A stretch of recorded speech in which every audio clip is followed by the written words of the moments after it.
We are continuing with the model question paper discussion.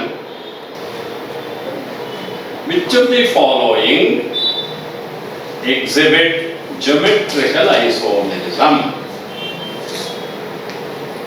ನೋಡಿ, geometrical isomerism ಬಗ್ಗೆ ಒಂದು ಸ್ವಲ್ಪ ನಾನು ಹೇಳ್ತೀನಿ. ಯಾವುದೇ ಆಗಲಿ double bond linked carbon atoms ಇರಬೇಕು. ಆಯ್ತಾ? Double bond linked carbon atoms ಇರಬೇಕು. ಮೊದಲನೇ ಕಾರ್ಬನ್ ಆಟಮ್ಗೆ 2 ಡಿಫರೆಂಟ್ ಗ್ರೂಪ್ಸ್ ಲಿಂಕ್ ಆಗಿರಬೇಕು. ಅದೇ 2 ಗ್ರೂಪು ಎರಡನೇ ಕಾರ್ಬನ್ ಆಟಮ್ ಅಲ್ಲೂ ಇರಬೇಕು. ಈ ತರಹ ಕಾಂಪೌಂಡ್ ಅಲ್ಲಿ geometrical isomerism ಬರುತ್ತೆ. Same groups on the same side is cis isomer. Same groups on the opposite side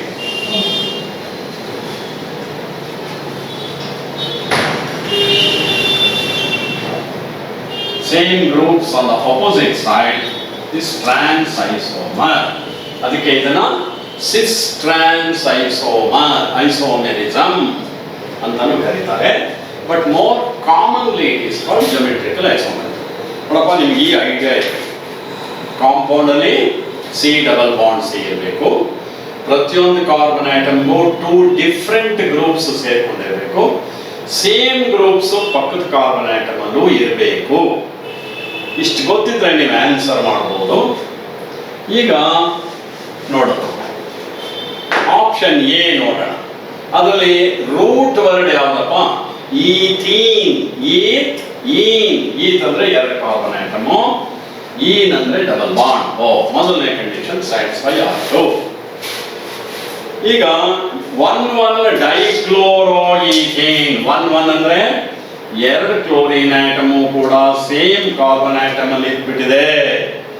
ಇಲ್ಲಿ H ಇದೆ ಅಂದ್ರೆ ಎರಡನೇ ಕಂಡೀಷನ್ ಇದು ಫಾಲೋ ಮಾಡಲ್ಲ. ಇವೆರಡು ಸೇಮ್ ಗ್ರೂಪ್ಸ್ ಆಗಿರಬಾರ್ದು. ಇದು ಎ ಆಗಿದ್ರೆ ಇದು ಬಿ ಆಗಿದೆ. ಆದ್ರಿಂದ ಇದರಲ್ಲಿ geometrical isomerism ಬರಲ್ಲ. 2 ಬ್ಯೂಟೀನ್. ಬ್ಯೂಟ್ ಅಂದ್ರೆ 4 ಕಾರ್ಬನ್ ಆಟಮ್ಸ್. ಈನ್ ಅಂದ್ರೆ ಡಬಲ್ ಬಾಂಡ್. 2 ಬ್ಯೂಟೀನ್ ಅಂದ್ರೆ ಎರಡನೇ ಕಾರ್ಬನ್ ಆಟಮ್ ಆದಮೇಲೆ ಡಬಲ್ ಬಾಂಡ್ ಇದೆ. ಈ ಡಬಲ್ ಬಾಂಡ್ ಈಗ ಹೈಡ್ರೋಜನ್ 2 ಬ್ಯೂಟೀನ್ ಅಂದ್ರೆ ಹೈಡ್ರೋಜನ್ ಅಡ್ಜಸ್ಟ್ ಮಾಡಿ, ಇದು CH3 3 ಆಗಿದೆ. ಇದಕ್ಕೆ CH, ಇಲ್ಲಿ CH, ಇಲ್ಲಿ CH. ನಾವು ಅಬ್ಸರ್ವ್ ದ ಕಾಂಪೌಂಡ್. ಈ ಕಾರ್ಬನ್ಗೆ H ಮತ್ತು CH3 2 ಬೇರೆ ಬೇರೆ ಗ್ರೂಪ್ ಸೇರ್ಕೊಂಡಿದೆ. ಈ ಕಾರ್ಬನ್ಗೂ ಅದೇ 2 ಗ್ರೂಪ್ ಸೇರಿದೆ. ಆದ್ರಿಂದ ದಿಸ್ ಎಕ್ಸಿಬಿಟ್ಸ್ geometrical isomerism.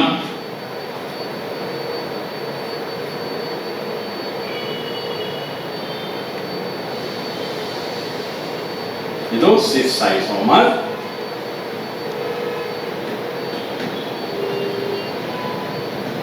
ಇದು ಟ್ರಾನ್ಸ್ ಐಸೋಮರ್.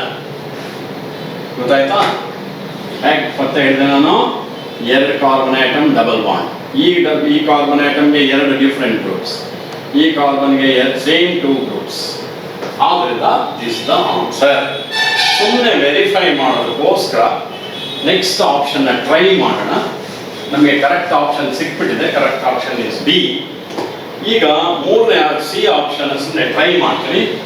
ಬ್ಯೂಟ್ ಅಂದ್ರೆ 4 ಕಾರ್ಬನ್ ಆಟಮ್. 1 ಬ್ಯೂಟೀನ್ ಅಂದ್ರೆ ಫಸ್ಟ್ ಕಾರ್ಬನ್ ಆಟಮ್ ಆದ್ಮೇಲೆ ಡಬಲ್ ಬಾಂಡ್ ಇದೆ. ಅಡ್ಜಸ್ಟ್ ಮಾಡಿ, ಇಲ್ಲಿ CH2, ಇಲ್ಲಿ CH, CH2, CH3. CH2 ಅಂದ್ರೆ ಬಿಡಿಸ್ ಬರೆದ್ರೆ ನೋಡು ಈ ತರ CH2, ಇದು CH. ಈಗ ಡಬಲ್ ಬಾಂಡ್ ಇದೆ. ಇದರಲ್ಲಿ ಮೊದಲನೇ ಕಂಡೀಷನ್ ಸ್ಯಾಟಿಸ್ಫೈ ಆಯಿತು. ಈ ಕಾರ್ಬನ್ ಆಟಮ್ಗೆ ಸೇಮ್ 2 ಆಟಮ್ಸ್ ಸೇರ್ಕೊಂಡಿದೆ. ಆದ್ರಿಂದ ಇದು geometrical isomerism ಆಗಲ್ಲ. ಆದ್ರಿಂದ ಇದು ಆನ್ಸರ್ ಅಲ್ಲ. ಆ ಥರ 4ನೇ ಆಪ್ಷನ್ ಕೂಡ ನೀವೇನೆ ವೆರಿಫೈ ಮಾಡಿಕೊಂಡು see whether it also exhibits geometrical isomerism or not. Condition ಏನು? ಕಾಂಪೌಂಡ್ ಅಲ್ಲಿ C ಡಬಲ್ ಬಾಂಡ್ C ಇರಬೇಕು. Each carbon atom should be linked to same to different groups. ಇದರಲ್ಲಿ ಯಾವುದಿದೆಯೋ ಅದರಲ್ಲೂ ಇರಬೇಕು, ಎರಡು ಡಿಫರೆಂಟ್.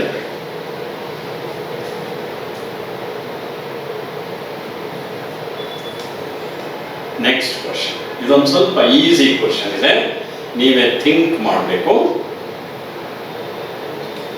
4 options are given. ಒಂದು ಸ್ವಲ್ಪ ಪಾಸ್ ಕೊಟ್ಕೊಂಡು ನೀವೇನೆ ಒಂದು ಸ್ವಲ್ಪ ಟ್ರೈ ಮಾಡಿ. It's a very simple question from organic chemistry. ಈಗ ನೋಡಿ, CH3COOH plus NaOH, acid plus base, gives salt CH3COONA. ಇದೇನೆ X. X ಅಂದರೆ ಸೋಡಿಯಂ ಅಸಿಟೇಟ್. ಈ Xಗೆ NaOH ಮತ್ತು CaO ಹಾಕಿ ಹೀಟ್ ಮಾಡಿದ್ದೀವಿ. ಈ ಮಿಕ್ಸ್ಚರ್ಗೆ ಸೋಡಾ ಲೈಮ್ ಅಂತ ಕರೀತಾರೆ. ಜ್ಞಾಪಿಸ್ಕೊಳ್ಳಿ, soda lime, sodium hydroxide, quick lime ಮಿಕ್ಸ್ಚರ್ಗೆ ಸೋಡಾ ಲೈಮ್ ಅಂತ ಹೆಸರು. ಆರ್ಗ್ಯಾನಿಕ್ ಕೆಮಿಸ್ಟ್ರಿಲಿ ಒಂದು ಥಂಬ್ ರೂಲ್ ಇದೆ, ಗೊತ್ತಿಲ್ಲದೆ ಇದ್ರೆ ನೀವು ಬೇಗ ಬರ್ಕೋಬೇಕು. When sodium salt of a carboxylic acid is heated with soda lime, it undergoes decarboxylation. Let me repeat. When sodium salt of a carboxylic acid is heated with soda lime, it undergoes decarboxylation. ಅಂದರೆ COOH group ಹೊರಟೋಗುತ್ತೆ. This part disappears. CH3 becomes CH4. We get the corresponding hydrocarbon. C2H5COONA ಆಗಿದ್ದಿದ್ರೆ we would have got C2H6. C6H5COONA ಆಗಿದ್ದಿದ್ರೆ we would have got C6H6 benzene. So when sodium salt of a carboxylic acid is heated with soda lime, it undergoes decarboxylation to give the corresponding hydrocarbon. This is a thumb rule in organic chemistry. So option B is correct. Idu, of course, this is there in your syllabus. This is more or less a general knowledge question. Idu syllabus allu ide. We are not testing your general knowledge. This question is very much there in your syllabus also. First PUC environmental chemistry ಇದೆ. BOD ಒಂದು ಸ್ವಲ್ಪ ನೀವು ಮರೆತಿದ್ರೆ ನಾನು ಚೂರು ಬೇಕಾದ್ರೆ explain ಮಾಡ್ತೀನಿ. BOD ಅಂದರೆ biological oxygen demand. ಆಯ್ತಾ? ಯಾವುದಾದ್ರೂ ವಾಟರ್ಗೆ BOD ಜಾಸ್ತಿ ಇದೆ ಅಂದರೆ ಅದು ಇಂಪ್ಯೂರ್ ವಾಟರ್ ಅಂತ ಅರ್ಥ ಮಾಡ್ಕೋಬೇಕು. BOD is not a good quality of water. ಯಾವುದಾದ್ರೂ ವಾಟರ್ ಸ್ಯಾಂಪಲ್ಗೆ BOD ವ್ಯಾಲ್ಯೂ ಕೊಟ್ಟಿದ್ರೆ ಅದನ್ನ ನೋಡಿಕೊಂಡು ತುಂಬ ಜಾಸ್ತಿ ಇದ್ರೆ it is not A pure sample, it is impure sample ಅಂತ ತಿಳ್ಕೋಬೇಕು. ತುಂಬ ರಿಸರ್ಚ್ ಮಾಡಿ 3 to 5 ppm ಬಂದರೆ BOD value 3 to 5 parts per million ಇದ್ರೆ ದಿಸ್ ಈಸ್ ಪಾಟಬಲ್ ವಾಟರ್ ಅಂತ WHO ನವರು ಡಿಕ್ಲೇರ್ ಮಾಡಿದ್ದಾರೆ. ನಾವು ಕುಡಿಯುವ ನೀರಿಗೆ BOD 3 to 5 ppm ಇರಬೇಕು. ಇದಕ್ಕಿಂತ ಜಾಸ್ತಿ ಇದ್ರೆ ಇದು ಪಾಟಬಲ್ ವಾಟರ್ ಅಲ್ಲ. ಕ್ಲೀನ್ ವಾಟರ್ ಅಂದ್ರೆ 3 to 5 ppm ಇರಬೇಕು. ppm ಅಂದ್ರೇನು? Parts per million. ಅದು 5 ppm ಗಿಂತ ಕಡಿಮೆ ಇದ್ರೆ it is clean water, otherwise it is impure water. So the correct answer was A. BOD hack calculate ಮಾಡ್ತಾರೆ? BOD ಅಂದ್ರೆ ಏನು ಅದನ್ನು ಹೇಳ್ಬಿಡ್ತೀನಿ. BOD ಅಂದ್ರೆ number of milligrams of oxygen required to oxidize all the microorganisms present in 1 liter of given water sample. ಹಾಗಾದ್ರೆ ಯಾವುದೋ ಒಂದು water sample ನನ್ನ ಹತ್ರ ಇದೆ, 1 ಲೀಟರ್ ತಗೊಳ್ಳಿ. ಅದಕ್ಕೆ ಎಷ್ಟು ಮಿಲಿಗ್ರಾಮ್ ಆಕ್ಸಿಜನ್ ಆ್ಯಡ್ ಮಾಡಿದ್ರೆ ಅದರಲ್ಲಿರೋ ಮೈಕ್ರೋ ಆರ್ಗ್ಯಾನಿಸಮ್ಸ್ ಎಲ್ಲ ನಾಶ ಆಗುತ್ತೆ, ಗೆಟ್ಸ್ ಡಿಸ್ಟ್ರಾಯ್ಡ್. ಜಾಸ್ತಿ ಆಕ್ಸಿಜನ್ ಬೇಕು ಅಂದರೆ ಜಾಸ್ತಿ ಮೈಕ್ರೋ ಆರ್ಗ್ಯಾನಿಸಮ್ಸ್ ಇದೆ ಅಂತ ಅರ್ಥ. So more the B body, more the impurity in water. So WHO ಪ್ರಕಾರ 3 to 5 ppm, okay, it is approved. That is called clean water, potable water.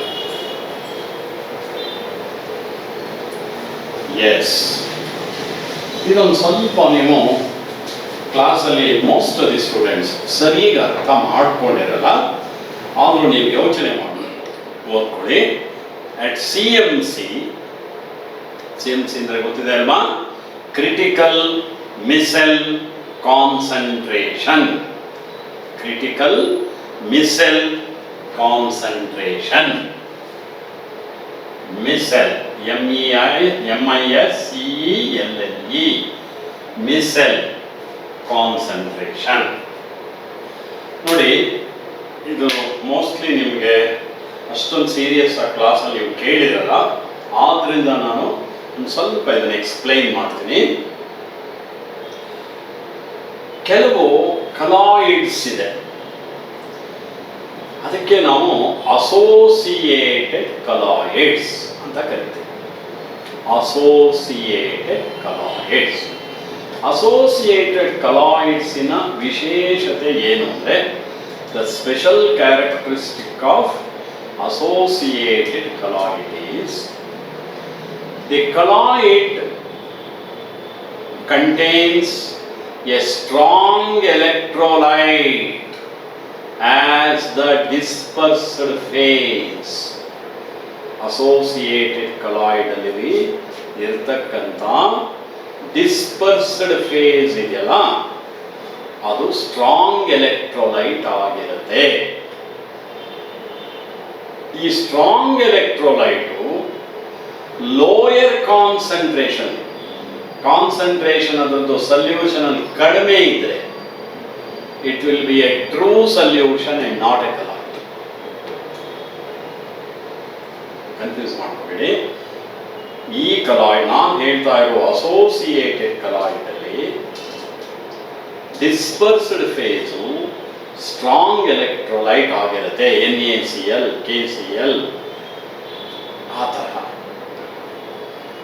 ಆ ಎಲೆಕ್ಟ್ರೋಲೈಟ್ಗೆ ನೀವು ಕಡಿಮೆ ಡಿಸಾಲ್ವ್ ಮಾಡಿದ್ರೆ, ಕಾನ್ಸಂಟ್ರೇಷನ್ ಕಡಿಮೆ ಇದ್ರೆ, it will not be a colloid, it will be a true solution. ಯಾವುದೋ ಒಂದು particular concentration ಇದ್ರೆ, ಪರ್ಟಿಕ್ಯುಲರ್ ಕಾನ್ಸಂಟ್ರೇಷನ್ ಅಥವಾ ಅದಕ್ಕಿಂತ ಜಾಸ್ತಿ, there is some particular concentration of the electrolyte above which only it functions as colloid. ಯಾವುದೋ ಒಂದು particular concentration minimum ಅಷ್ಟು ಅಥವಾ ಅದಕ್ಕಿಂತ ಜಾಸ್ತಿ ಇದ್ರೆ ಮಾತ್ರ ಅದು ಕಲಾಯ್ಡ್ ಆಗಿ ಫಂಕ್ಷನ್ ಮಾಡುತ್ತೆ. ಅಂಥ ಕಲಾಯ್ಡ್ಸ್ಗೆ associated colloids ಅಂತ ಕರೀತಾರೆ. A colloid in which the dispersed phase is strong electrolyte and which functions as a colloid only when the concentration of the electrolyte is above certain minimum value,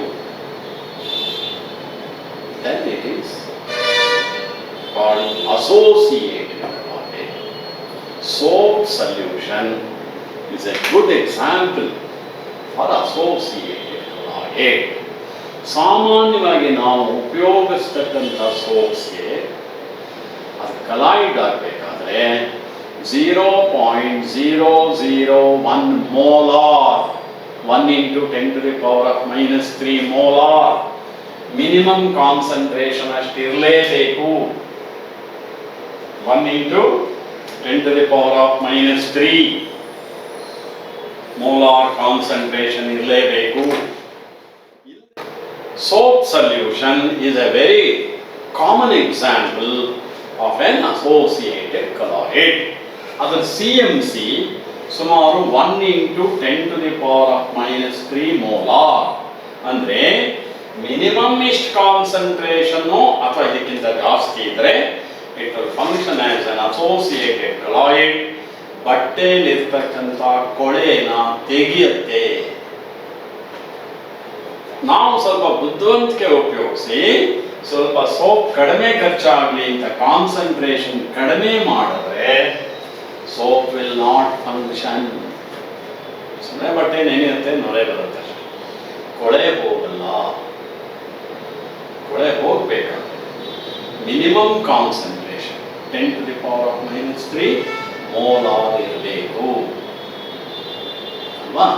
ಇದು ಅದು CMC. ಏನು CMC ಅಂದರೆ the minimum concentration of the electrolyte above which only it functions as a colloid is called CMC, critical missile concentration. ಇನ್ನೊಂದು ಇದೇ ಸಂದರ್ಭದಲ್ಲಿ ನಿಮಗೆ ಜ್ಞಾಪಿಸ್ತೀನಿ, ಈ soap solution ಅಲ್ಲಿ ಸ್ಟ್ರಾಂಗ್ ಎಲೆಕ್ಟ್ರೋಲೈಟ್ ಯಾವುದು ಸರ್ ಅಂದರೆ ಸೋಪೇನೆ. Soap is a strong electrolyte. It is a sodium salt of fatty acid. All sodium salts, potassium salts are strong electrolytes. So, at CMC, the surfactant molecules associate. That's why they are called associate colloids. Next question. Easy ಇದೆ, ಆದರೆ ಸ್ವಲ್ಪ think ಮಾಡಬೇಕು. You must not hurry through. Which of the following is less than 0 during adsorption?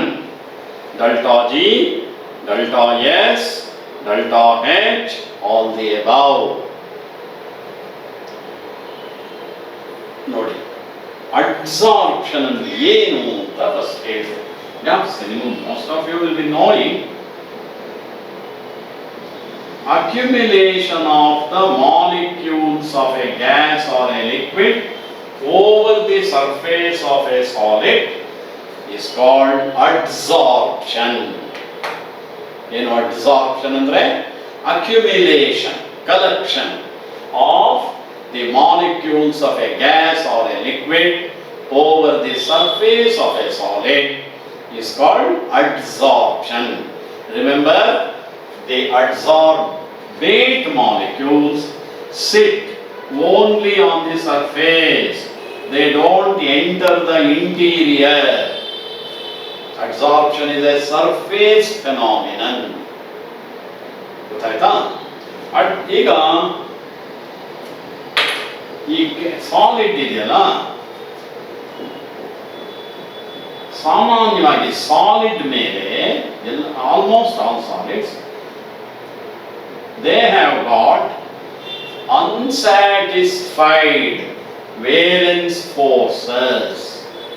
Unsatisfied valence forces. ಸಾಮಾನ್ಯವಾಗಿ solids ಮೇಲೆ surface ಅಲ್ಲಿ ಏನಿರುತ್ತೆ? Unsatisfied valence forces. Layman's language ಅಲ್ಲಿ ಇದನ್ನು ಹೀಗೆ ಅರ್ಥ ಮಾಡ್ಕೋಬಹುದು. ಸಾಲಿಡಿನ ಸರ್ಫೇಸ್ ಮೇಲಿರೋ ಪಾರ್ಟಿಕಲ್ಸ್ಗೆ ಪೂರ್ಣ ತೃಪ್ತಿ ಇರೋದಿಲ್ಲ. They will not enjoy complete satisfaction. They will be restless. ಯಾವುದು? The particles on the surface. Interior ಒಳಗಡೆ ಇರುವ ಪಾರ್ಟಿಕಲ್ಸ್ಗೆ ಈ ಸಮಸ್ಯೆ ಇಲ್ಲ. The particles on the surface of a solid possess unsatisfied valence forces. ಇದನ್ನ ನಿಮ್ಮ ಟೆಕ್ಸ್ಟ್ ಬುಕ್ ಅಲ್ಲಿ ರೆಸಿಡಿಯಲ್ ವೇಲೆನ್ಸ್ ಫೋರ್ಸಸ್ ಅಂತ ಕೊಟ್ಟಿದ್ದಾರೆ. ರೆಸಿಡಿಯಲ್ ಅಂದ್ರೆ ದಟ್ ವಿಚ್ ರಿಮೈನ್ಸ್, ರೆಸಿಡ್ಯೂ ಅನ್ನೋ ಪದದಿಂದ. ರೆಸಿಡ್ಯೂ ಅಂದ್ರೆ ಉಳ್ಕೊಳ್ಳೋದು. Some valence forces are left unsatisfied. ಹಾಗಾಗಿ ಬೇರೆ ಪಾರ್ಟಿಕಲ್ಸ್ನ ತಮ್ಮ ನಮ್ಮ ಜೊತೆ ಕಂಬೈನ್ ಆಗೋದಕ್ಕೆ ಅದು ಕಾಯ್ತಾ ಇರುತ್ತೆ. They will be waiting for an opportunity to combine with other molecules so that they can satisfy their valence forces. ಹಾಗಾಗಿ ಗ್ಯಾಸ್ ಮಾಲಿಕ್ಯೂಲ್ಸ್ನ ತಮ್ಮ ಕಡೆಗೆ ಎಳೆಯುತ್ತೆ. Therefore, gas molecules are spontaneously attracted to the surface of the solid. Interior ಒಳಗೆ ಹೋಗಲ್ಲ. ಯಾಕೆಂದ್ರೆ they don't have any unsatisfied valence forces. Surface ನಲ್ಲಿ ಮಾತ್ರ. So, accumulation of the gas molecules on the surface of a solid is called adsorption. Gas molecules, so remember, it is a spontaneous reaction. Gas ಮಾಲಿಕ್ಯೂಲ್ಸ್ಗೆ ನಾವು ಬಲವಂತ ಮಾಡಬೇಕಾಗಿಲ್ಲ, extra pressure ಎಲ್ಲ ಏನು apply ಮಾಡಬೇಕಾಗಿಲ್ಲ. On its own it goes and sticks on the surface of a solid. ಆದ್ದರಿಂದ adsorption of a gas on a solid is a spontaneous process and delta H is negative. Usually for spontaneous processes are exothermic. Heat is liberated.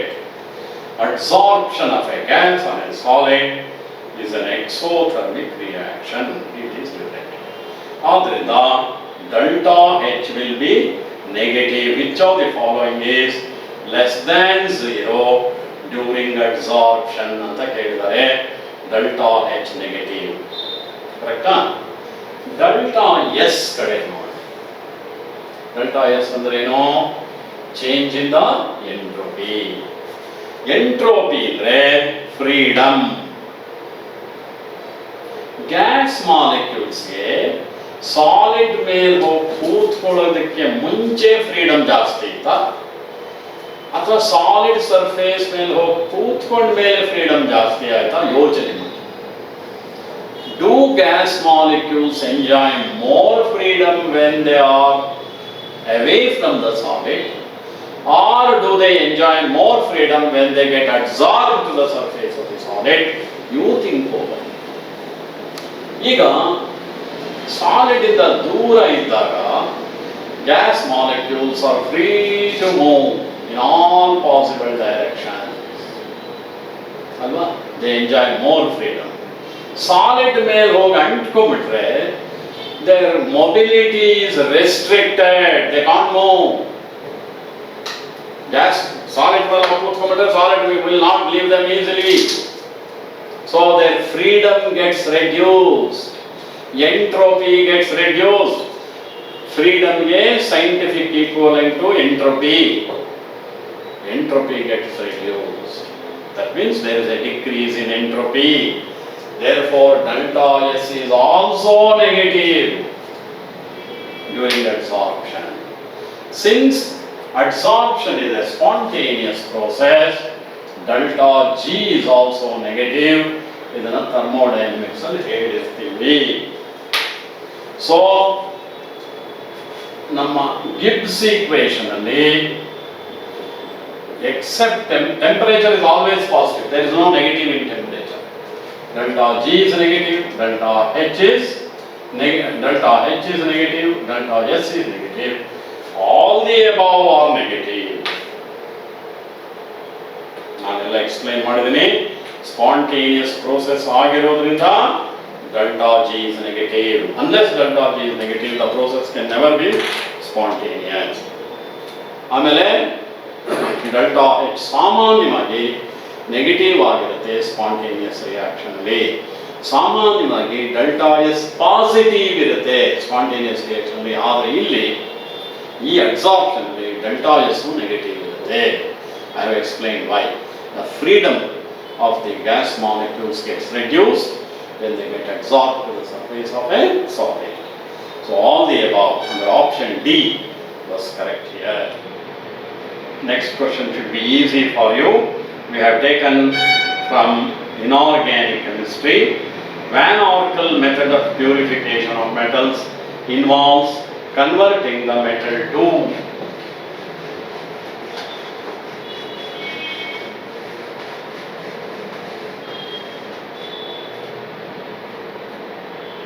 ಈಗ purification of metals ಅನ್ನೋ ಒಂದು heading ಅಲ್ಲಿ ನಾವು ನಿಮಗೆ ಮೆಟಲರ್ಜಿನಲ್ಲಿ ಇದನ್ನ teach ಮಾಡಿರ್ತೀವಿ. ಇದು ಸೆಕೆಂಡ್ PUC ನಲ್ಲೇ ಇದೆ ನಿಮಗೆ. There are various methods of purifying a metal. Van Arkel method ಅನ್ನೋದು ಕೂಡ ಅದರಲ್ಲಿ ಒಂದು ಮೆಥಡ್. ಕೆಲಸದಲ್ಲಿ ನಮಗೆ ಅಲ್ಟ್ರಾ ಪ್ಯೂರ್ ಮೆಟಲ್ಸ್ ಬೇಕಾಗುತ್ತೆ. ಅಲ್ಟ್ರಾ ಪ್ಯೂರ್ ಮೆಟಲ್ಸ್ ಅಂದರೆ 100% ಪ್ಯೂರ್ ಮೆಟಲ್ಸ್. ಆ ಸಂದರ್ಭದಲ್ಲಿ ಈ ಮೆಥಡ್ ಟ್ರೈ ಮಾಡ್ಬೋದಾ ಅಂತ ನಾವು ಯೋಚನೆ ಮಾಡ್ತೀವಿ. ಬಿಕಾಸ್ ಯಾಕೆ ಯೋಚನೆ ಮಾಡ್ತೀವಿ ಅಂದರೆ van Arkel method is not applicable for all metals. ಯಾವ ಮೆಟಲ್ಸ್ಗೆ ಇದನ್ನು ಅಪ್ಲೈ ಮಾಡಬಹುದು ಅನ್ನೋದೇ ಕ್ವಶನ್. ಎಂಥ ಮೆಟಲ್ನ are which property should be possessed by the metal so that it can be purified by Van Arkel method. ಇದರಲ್ಲಿ ಒಂದು ಕಂಡೀಷನ್ ಏನು ಗೊತ್ತಾ? Metal it should combine with another substance to form a stable volatile compound. First condition ಏನು? The metal should combine with a substance to form a volatile stable compound. Volatile ಅಂದ್ರೇನು? Boiling point ಕಡಿಮೆ. ಹಾಗಂದ್ರೇನು? ಅದು gas ರೂಪದಲ್ಲಿರುತ್ತೆ. So ನಾವು ಈ metal purify ಮಾಡಬೇಕು ಅಂದರೆ ಇದು ಇನ್ನೊಂದು ಸಬ್ಸ್ಟೆನ್ಸ್ ಜೊತೆ ಕಂಬೈನ್ ಆಗಿ ಗೇಷಿಯಸ್ ಪ್ರಾಡಕ್ಟ್ ಕೊಡಬೇಕು. ಆಯ್ತಾ? Condition number 1. The vapors of the gaseous compound must decompose on heating to give pure metal. ಎರಡು ಕಂಡೀಷನ್. ಏನು ಹೇಳಿ? ಮೊದಲನೇದು, the metal should combine with another substance to form a volatile compound, means gaseous compound. The volatile compound so obtained should decompose on heating to give the pure metal. ಎರಡು condition follow ಮಾಡಿದ್ರೆ definitely van Arkel methods can be use for purifying the metal. ಇದಕ್ಕೆ best example ಅಂದರೆ zirconium ಅಂತ ಒಂದು metal ಇದೆ. ಈ ಝೆರ್ಕೋನಿಯಂ ಮೆಟಲ್ಗೆ iodine ಹಾಕಿ heat ಮಾಡಿದ್ರೆ ಝೆರ್ಕೋನಿಯಂ iodide ಅನ್ನೋ ಒಂದು ಕಾಂಪೌಂಡ್ ಬರುತ್ತೆ. ಈ ಝೆರ್ಕೋನಿಯಂ ಅಯೋಡೈಡು ವೊಲಟೈಲ್ ಸಬ್ಸ್ಟೆನ್ಸ್. ಹಾಗಂದ್ರೆ ಅದರ ಬಾಯ್ಲಿಂಗ್ ಪಾಯಿಂಟ್ ಕಡಿಮೆ. ಈ ಝೆರ್ಕೋನಿಯಂ ಅಯೋಡೈಡ್ ವೇಪರ್ಸ್ನ ಟಂಗ್ಸ್ಟನ್ ಮೆಟಲ್ ಮೇಲೆ ಹೀಟೆಡ್ ಟು 2000 ಕೆಲ್ವಿನ್ ಪಾಸ್ ಮಾಡಿದ್ರೆ ಇದು ಡಿಕಂಪೋಸ್ ಆಗಿ ಪುನಃ ವಾಪಸ್ ಝೆರ್ಕೋನಿಯಂ ಮತ್ತು ಅಯೋಡೀನ್ ಆಗುತ್ತೆ. The vapors of zirconium deposit on tungsten. The metal so obtained is ultra pure, 100% pure. You know, Van Arkel's method. Where usually metals like zirconium are purified by this method.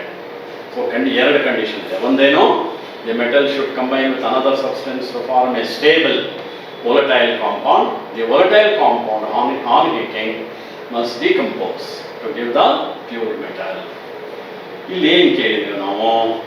Van Arkel method of purification of metal involves converting the metal into a volatile stable compound ಅಂತ first option ಕೊಟ್ಟಿದ್ದೀವಿ. ಅದೇ correct. volatile unstable compound ಅಲ್ಲ, stable ಇರಬೇಕು. so that we can collect and heat. Unstable ಆಗ್ಬಿಟ್ರೆ ಅಲ್ಲೇ deposit ಆಗಿಬಿಡುತ್ತೆ ವಾಪಸ್. So that is one are volatile stable